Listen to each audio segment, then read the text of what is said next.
ಒಂದನೇ ತರಗತಿಗೆ ಜಾಯಿನ್ ಆಗಬೇಕು ಅಂದ್ರೆ 6 ವರ್ಷ ಕಡ್ಡಾಯ. ಈ ವಿಚಾರಕ್ಕೆ ಸಂಬಂಧಪಟ್ಟಂತೆ ಮಧು ಬಂಗಾರಪ್ಪ ನಿವಾಸಕ್ಕೆ ಅನೇಕ ಪೋಷಕರು ಬಂದಿದ್ರು. ಪೋಷಕರ ವಿರುದ್ಧ ಗರಂ ಆಗಿದ್ದಾರೆ ಶಿಕ್ಷಣ ಸಚಿವ ಮಧು ಬಂಗಾರಪ್ಪ.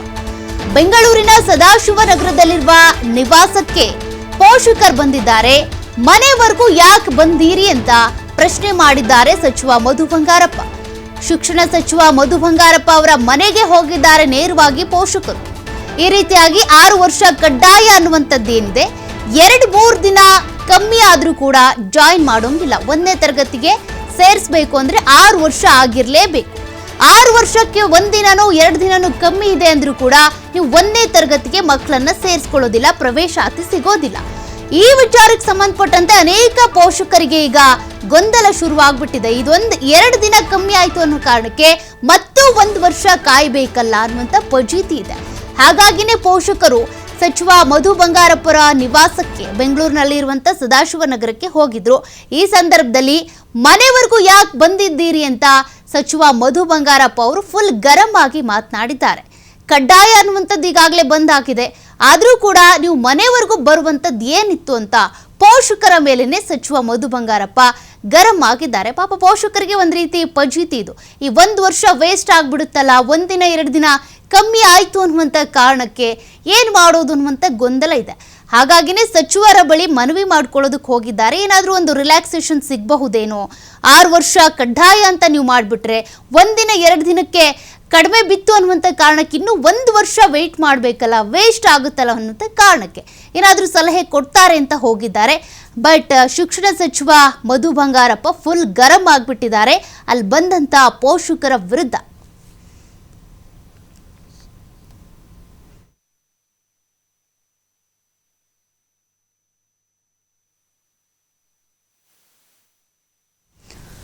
ಶಿಕ್ಷಣ ಸಚಿವ ಮಧು ಬಂಗಾರಪ್ಪ ಅವರ ನಿವಾಸ ಸದಾಶಿವನಗರದಲ್ಲಿರುವಂತಹ ನಿವಾಸಕ್ಕೆ ಅನೇಕ ಪೋಷಕರು ಹೋಗಿರೋದು. ಕರ್ಕೊಂಡ್ಬರೋದು ಇದೆಲ್ಲ ಒಳ್ಳೆ ಸ್ವಭಾವ ಅಲ್ಲ. ನಮ್ಮದು ಸ್ಟೇಟ್ ಎಜುಕೇಷನ್ ಪಾಲಿಸಿಗೆ ಕಳಿಸಿದ್ವಿ ಅದನ್ನು. ಸೊ ಸ್ಟೇಟ್ ಎಜುಕೇಷನ್ ಪಾಲಿಸಿಯಲ್ಲಿ ಯಾಕೆಂದರೆ ನಮ್ಮದೆಲ್ಲ NEP ವಿರುದ್ಧ ಇರೋದ್ರಿಂದ ಸ್ಟೇಟ್ ಎಜುಕೇಷನ್ ಪಾಲಿಸಿಗೆ ಮಾಡೋಗುತ್ತೆ. ಆಮೇಲೆ ನಾನು ತಗೊಳ್ಳೋ ತೀರ್ಮಾನ ಸುಮಾರು 10-15 ಲಕ್ಷ ಮಕ್ಕಳಿಗೆ ಡಿಸಿಷನ್ ಆಗೋದು, ಅದು ನಾನು ವೈಯಕ್ತಿಕವಾಗಿ ತಗೊಳ್ಳೋದಕ್ಕೆ ಕಷ್ಟ. ಆಮೇಲೆ ಇದು ಹಿಂದಿನ ಸರ್ಕಾರದವ್ರು ಮಾಡಿದ ತಪ್ಪು, ನಂದಲ್ಲ. ಆದರೆ ಇಷ್ಟು 2 ವರ್ಷ 3 ವರ್ಷ ಪಾಪ ಸುಮ್ಮನೆ ಇದ್ದು ಈಗ ಒಂದೇ ಸತಿಗೆ ಕಾನೂನು ಬದಲಾವಣೆ ಮಾಡಬೇಕು ಅಂದರೆ ಕಷ್ಟ. ಬಟ್ ಅವ್ರಿಗೆ ಹೇಳಿದ್ದೀನಿ, ಬಟ್ ಈ ಥರ ಪ್ರೆಷರ್ ಹಾಕಿದಾಗ ಅದು ಆಗಲ್ಲ. ಪಾಪ ಅವರ ಕಾಳಜಿನ ಅವ್ರು ತಗೋತಾರೆ, ಬಟ್ ರೂಲ್ಸ್ನ ನಾನು ಚೇಂಜ್ ಮಾಡೋದಕ್ಕಾಗೋದಿಲ್ಲಲ್ಲ. ದಟ್ಸ್ ವಾಟ್, ಅದು ಅಷ್ಟೇ, ಮತ್ತೇನಿಲ್ಲ. SCP ಅವ್ರು ಏನು ಡಿಸಿಷನ್ ತೊಗೊಳ್ತಾರೆ ಅದೇ ಫೈನಲ್. ಅವರು ನೋಡಿ, ಎಜುಕೇಶನ್ ಪಾಲಿಸಿಗೆ ಸಂಬಂಧಪಟ್ಟಂತೆ ನಾವೇನು ಬದಲಾವಣೆ ಮಾಡೋದಕ್ಕಾಗಲ್ಲ. ಹಿಂದಿನ ಸರ್ಕಾರ ಯಾವ ರೀತಿಯಾಗಿ ಎಜುಕೇಶನ್ ಪಾಲಿಸಿ ತಂದಿತ್ತು ಅದೇ ರೀತಿಯಾಗಿ ನಡ್ಕೊಂಡು ಹೋಗ್ತಾ ಇದೆ. 2 ವರ್ಷದವರೆಗೂ ಸುಮ್ಮನೆ ಇದ್ರು, ಈಗ ಇದ್ರ ಬಗ್ಗೆ ಖ್ಯಾತೆ ತೆಗಿತಿದ್ದಾರೆ ಅಂದ್ರೆ ಹೇಗೆ ಕಾನೂನು ಬದಲಾವಣೆ ಮಾಡೋದಕ್ಕಾಗುತ್ತೆ ಅನ್ನೋದು ಶಿಕ್ಷಣ ಸಚಿವ ಮಧು ಬಂಗಾರಪ್ಪ ಅವರ ಪ್ರಶ್ನೆ. ಬಟ್ ಅನೇಕ ಪೋಷಕರಿಗೆ ಆತಂಕ ಶುರುವಾಗಿರೋದೇ ಇದು. 6 ವರ್ಷ ಆಗಲೇಬೇಕು ಅನ್ನುವಂಥ ಈ ಒಂದು ಎಜುಕೇಶನ್ ಪಾಲಿಸಿ ಏನಿದೆ ಇದ್ರ ಪ್ರಕಾರವಾಗಿ ಹೋಗೋದು ಕಷ್ಟ ಆಗುತ್ತೆ. ಇನ್ನು 1 ವರ್ಷ ಮಕ್ಕಳನ್ನ ಮನೇಲೇ ಇಡಬೇಕಾಗುತ್ತಲ್ಲ, ಅಥವಾ LKG UKG ಓದಿಸ್ಬೇಕಾಗುತ್ತಲ್ಲ, ಹೇಗೆ ಮತ್ತೆ ಅದೇ ತರಗತಿಯಲ್ಲಿ ಕೂರಿಸೋದು, 1ನೇ ತರಗತಿ ಸೇರಿಸೋದಕ್ಕೆ ಇನ್ನೂ 1 ವರ್ಷ ನಾವು ಕಾಲಹರಣ ಮಾಡಬೇಕಾಗುತ್ತಲ್ಲ ಅನ್ನುವಂಥದ್ದು ಪೋಷಕರ ಒಂದು ಆತಂಕ. ಹಾಗಾಗಿ ಅದಕ್ಕೆ ಸಂಬಂಧಪಟ್ಟಂತೆಯೇ ಮಾತನಾಡೋದಕ್ಕೆ ಅಂತ ಶಿಕ್ಷಣ ಸಚಿವ ಮಧು ಬಂಗಾರಪ್ಪ ಅವರ ನಿವಾಸಕ್ಕೇನೆ ಅನೇಕ ಪೋಷಕರು ಬಂದಿದ್ದಾರೆ. ಅಂದ್ರೆ 1ನೇ ತರಗತಿಗೆ ತಮ್ಮ ಮಕ್ಕಳನ್ನ ಪ್ರವೇಶಾತಿಗೆ ಮಾಡಬೇಕು, ಸೇರಿಸಬೇಕು ಅಂತೇಳಿ ಕಾದ್ಕೊಂಡು ಕೂತಿದ್ರು. ಬಟ್ ಈಗ 1 ದಿನ 2 ದಿನ ಕಮ್ಮಿ ಇರೋದ್ರಿಂದ ಅಡ್ಡಿ ಆಗ್ತಿದೆ.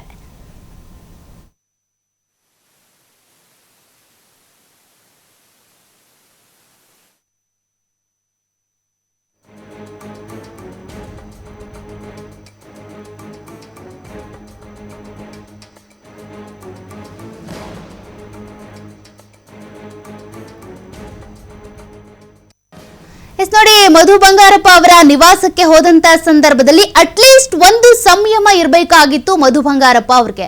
ಪೋಷಕರ ಜೊತೆ ನಿಂತು 1-2 ನಿಮಿಷ ಮಾತನಾಡುವಂತ ವ್ಯವಧಾನ ಇರಲಿಲ್ವಾ ಅನ್ನುವಂಥ ಪ್ರಶ್ನೆ ಸಹಜವಾಗಿನೇ ಮೂಡುತ್ತೆ. ಅಲ್ಲಿ ಯಾರು ಕೂಡ ಪೋಷಕರು ತಮ್ಮ ಕೆಲಸಕ್ಕೋಸ್ಕರ ತಮ್ಗೇನೋ ಬೇಕು ಅಂತ ಹೋಗಿರೋದಲ್ಲ, ತಮ್ಮ ಮಕ್ಕಳ ಭವಿಷ್ಯಕ್ಕೆ ಸಂಬಂಧಪಟ್ಟಂತೆ ನಿರ್ಧಾರ ತೆಗೆದುಕೊಳ್ಳೋದಕ್ಕೆ ಅಂತ ಹೋಗಿರೋದು. ಬಟ್ ಅಟ್ಲೀಸ್ಟ್ ಅವ್ರ ಜೊತೆಗೆ ನಿಂತ್ಕೊಂಡು 2 ನಿಮಿಷ ಮಾತನಾಡಬಹುದಿತ್ತು. ಎಜುಕೇಶನ್ ಪಾಲಿಸಿ ಹೀಗಿದೆ, ಅದನ್ನ ಚೇಂಜಸ್ ಮಾಡೋದಕ್ಕೆ ಏನೇನು ಪ್ರೊಸೀಜರ್ ಬೇಕು, ಸದ್ಯಕ್ಕೆ ಚೇಂಜಸ್ ಮಾಡೋದಕ್ಕಾಗಲ್ಲ ಅಂತ ಮಾತನಾಡಬಹುದಿತ್ತು. ಮಾಧ್ಯಮದವರ ಎದುರುಗಡೆ ಹೇಗೆ ಪ್ರತಿಕ್ರಿಯೆ ಕೊಟ್ಟರೋ ಅದೇ ರೀತಿಯಾಗಿ ವ್ಯವಧಾನದಿಂದ ಪೋಷಕರ ಜೊತೆ ಕೂಡ ಮಾತನಾಡಬಹುದಿತ್ತು. ಬಟ್ ನೋಡಿ, ಅಲ್ಲಿ ಎಲ್ಲರೂ ಪೋಷಕರು ಅವ್ರಿಗೋಸ್ಕರ ನಿಂತ್ಕೊಂಡಿದ್ದಾರೆ, ಅವರ ಪ್ರತಿಕ್ರಿಯೆ ಕೇಳಬೇಕು, ಹೀಗೀಗಿದೆ ಅಂತ ಸಮಸ್ಯೆ ಹೇಳ್ಕೋಬೇಕು ಅಂತ ಬಂದಿದ್ರು ಕೂಡ ಮಧು ಬಂಗಾರಪ್ಪ ಅವ್ರು ಮಾತ್ರ ನಿಂತ್ಕೊಂಡಿಲ್ಲ. ಜಸ್ಟ್ ಮನೆವರೆಗೂ ಯಾಕೆ ಬಂದಿದ್ದೀರಾ ಅಂತ ಕೇಳ್ತಾ ಗರಂ ಆಗಿ ಮನೆ ಒಳಗೂ ಹೋಗಿದ್ದಾರೆ. ಬಟ್ ಅಲ್ಲಿರುವಂತ ಎಲ್ಲಾ ಪೋಷಕರು ಕೂಡ ಬಂದಿರೋದು ತಮ್ಮ ಮಕ್ಕಳ ಭವಿಷ್ಯಕ್ಕೆ ಸಂಬಂಧಪಟ್ಟಂತೆ ಮಾತನಾಡೋಕೆ ಅಂತ.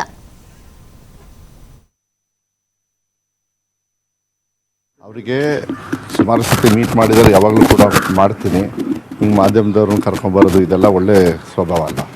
ನಮ್ಮದು ಸ್ಟೇಟ್ ಎಜುಕೇಷನ್ ಪಾಲಿಸಿಗೆ ಕಳಿಸಿದ್ದೀವಿ ಅದನ್ನು. ಸೊ ಸ್ಟೇಟ್ ಎಜುಕೇಷನ್ ಪಾಲಿಸಿಯಲ್ಲಿ ಯಾಕೆಂದರೆ ನಮ್ಮದೆಲ್ಲ NEP ವಿರುದ್ಧ ಇರೋದ್ರಿಂದ ಸ್ಟೇಟ್ ಎಜುಕೇಷನ್ ಪಾಲಿಸಿಗೆ ಮಾಡಬೇಕು. ಆಮೇಲೆ ನಾನು ತಗೊಳ್ಳೋ ತೀರ್ಮಾನ ಸುಮಾರು 10-15 ಲಕ್ಷ ಮಕ್ಕಳಿಗೆ ಡಿಸಿಷನ್ ಆಗೋದು, ಅದು ನಾನು ವೈಯಕ್ತಿಕವಾಗಿ ತಗೊಳ್ಳೋದಕ್ಕೆ ಕಷ್ಟ. ಆಮೇಲೆ ಇದು ಹಿಂದಿನ ಸರ್ಕಾರದವ್ರು ಮಾಡಿದ ತಪ್ಪು, ನಂದಲ್ಲ.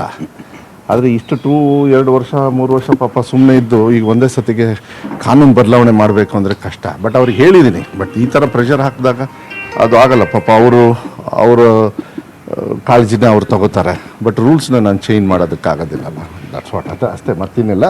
SCP ಅವ್ರು ಏನು ಡಿಸಿಷನ್ ತೊಗೊಳ್ತಾರೆ ಅದೇ ಫೈನಲ್. ಅವರು ಗೈಡೆನ್ಸ್ ಕೊಡಬೇಕಾಗತ್ತೆ. ಅದಾದಮೇಲೆ ಮಾನ್ಯ ಮುಖ್ಯಮಂತ್ರಿಗಳ ಗಮನಕ್ಕೆ ತಂದು ಡಿಸಿಷನ್ ತಗೊಳ್ತೀನಿ. ಮತ್ತಷ್ಟು ಡೀಟೇಲ್ಸ್ ಕೊಡ್ತಾರೆ ಪ್ರತಿನಿಧಿ ಶಿವಕುಮಾರ್ ಜೋಹಳಿ. ಶಿವ, ಈಗಾಗಲೇ 6 ವರ್ಷ ಕಡ್ಡಾಯ ಆಗಿರಬೇಕು 1ನೇ ತರಗತಿಗೆ ಜಾಯಿನ್ ಆಗಬೇಕು ಅಂದ್ರೆ ಅನ್ನೋದು ಈಗ ಶಿಕ್ಷಣ ನೀತಿಗೆ ಸಂಬಂಧಪಟ್ಟಂತೆ ಇರುವಂತಹ ಕಾಯ್ದೆ. ಬಟ್ ಈಗ ಮಧು ಬಂಗಾರಪ್ಪನವರ ನಿವಾಸಕ್ಕೆ ಕೆಲ ಪೋಷಕರು ಹೋಗಿದ್ರು. ತಮ್ಮ ಮಕ್ಕಳಿಗೆ 6 ವರ್ಷ ತುಂಬಬೇಕು ಅಂದ್ರೆ 2 ದಿನನೋ 3 ದಿನನೋ ಕಮ್ಮಿ ಬೀಳ್ತಾ ಇದೆ, 1 ವರ್ಷ ವೇಸ್ಟ್ ಆಗುತ್ತಲ್ಲ, ಇದಕ್ಕೆ ಸಂಬಂಧಪಟ್ಟಂತೆ ಏನಾದರೂ ಸಲಹೆ ಕೊಡಿ, ಈ ಕಾನೂನಿಗೆ ಸಂಬಂಧಪಟ್ಟಂತೆ ಏನಾದರೂ ಒಂಚೂರು ತಿದ್ದುಪಡಿ ಆಗಬಹುದಾ ಅಂತ. ಬಟ್ ಮಧು ಬಂಗಾರಪ್ಪನವ್ರಿಗೆ ಒಂಚೂರು ವ್ಯವಧಾನ ಇರ್ಲಿಲ್ವಾ ಅವ್ರ ಜೊತೆಗೆ ಮಾತನಾಡೋದಕ್ಕೆ ಅಂತ? ಮನೆವರೆಗೂ ಯಾಕೆ ಬಂದ್ರಿ ಅಂತ ಗರಂ ಆಗುವಂತ ನೆಸೆಸಿಟಿ ಏನಿತ್ತು ಅಂತ?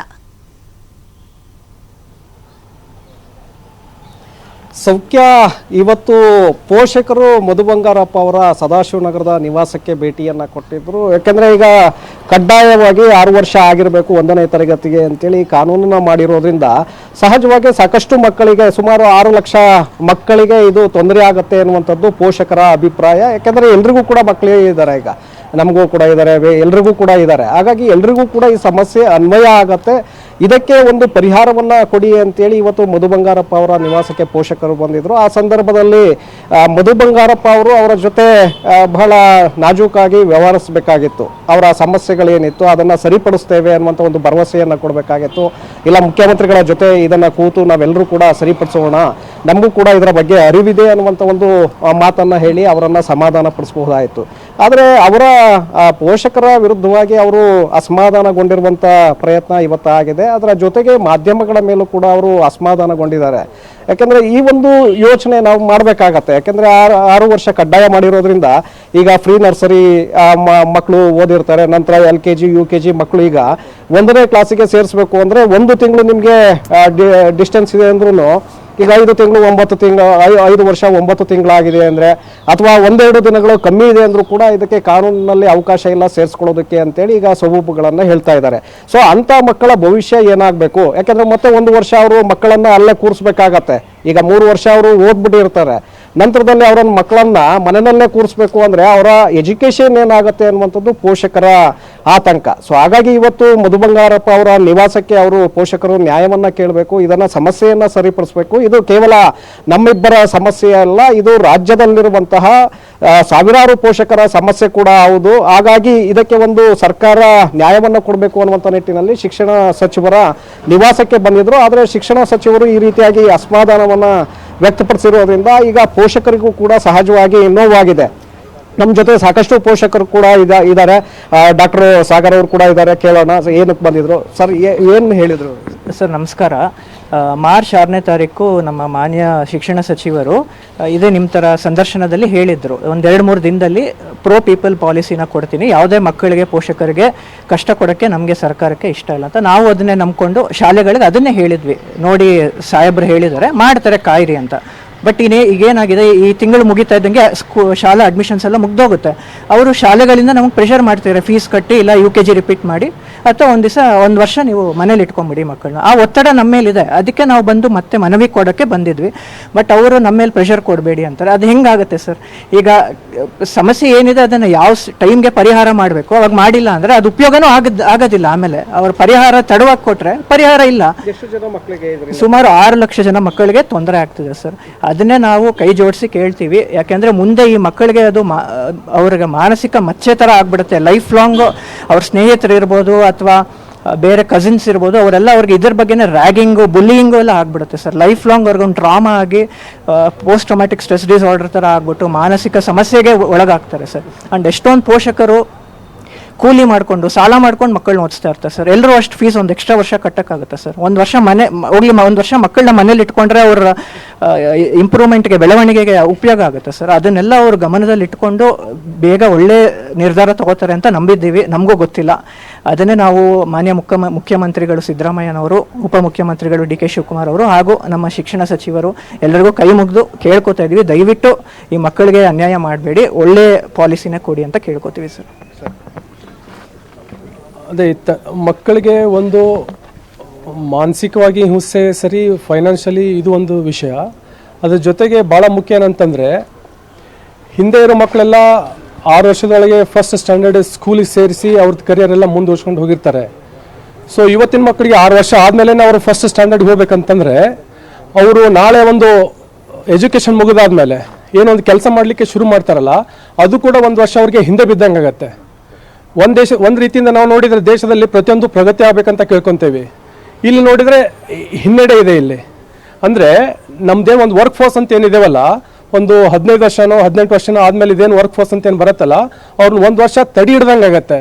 ಇದು ಒಂದು ಆ ಕುಟುಂಬದ ಮುಖ್ಯಸ್ಥರಾಯಿತು, ಆ ವೈಯಕ್ತಿಕ ವಿದ್ಯಾರ್ಥಿಗೂ ಆಯಿತು ಸಮಸ್ಯೆ ಆದಂಗೆ, ಜೊತೆಗೆ ದೇಶಕ್ಕೂ ನಷ್ಟ. ಇದು ಇವತ್ತಿಂದಲ್ಲ, ಒಂದು 15 ಅಥವಾ 18 ವರ್ಷ ಆದಮೇಲೆ ಒಂದೇನು ಎಜುಕೇಷನ್ ಮುಗಿದ ಮೇಲೆ ಏನು ವರ್ಕ್ ಶುರು ಮಾಡ್ತಾನಲ್ಲ, ಒಂದು ವರ್ಷ ಹಿಡ್ದಂಗೆ ಆಗುತ್ತೆ ಅವ್ರಿಗೆ. ಈ ರೀತಿಯಿಂದ ಸುಮಾರು ಸಮಸ್ಯೆಗಳಿದ್ದಾವೆ. ಅದಕ್ಕೆ ನಾವು ಕೇಳೋದಿಷ್ಟೇ ಮಿನಿಸ್ಟರ್ಗೆ, ದಯವಿಟ್ಟು ಹಿಂದೆ 2 ವರ್ಷ ಏನು ರಿಲ್ಯಾಕ್ಸೇಷನ್ ಕೊಟ್ಟಿದ್ದೀರಾ ಅದೇ ರಿಲ್ಯಾಕ್ಸೇಷನ್ ಅನ್ನು ಮುಂದುವರಿಸಿ ಅಂತ. English. Hello. So we came today to meet Shri Honorable Education Minister Shri Madhu Bangarappa to expedite the circular with respect to kids who are currently in UKG to get promoted to standard 1 with an age relaxation cutoff of 5.5 years. So we have came earlier as well on March 6 to have this circular expedited, but he said initially 2-3 days, and then we came to check the status today.